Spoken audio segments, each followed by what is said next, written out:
માની લો કે 12 થી 6 કલાક ઊંઘ કરો ને 2 કલાક બપોરે કરો, 8 કલાક ઊંઘ થઈ ગઈ, 12 કલાક મહેનત થઈ ગઈ.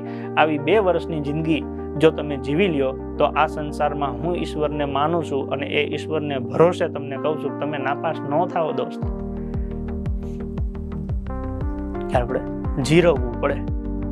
હા, આપણું ગ્રાસ્પિંગ ના હોય ને ખાલી નકર આપણે બેઠા રહેતા હોઈએ તો એ વસ્તુ અલગ છે, તો એમાં સંશોધન કરવા પડે.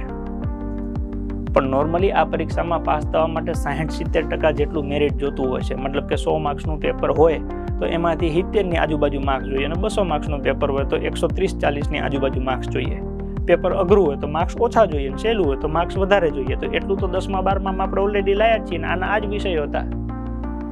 ખાલી બસ સમય સેટ કરવો પડે.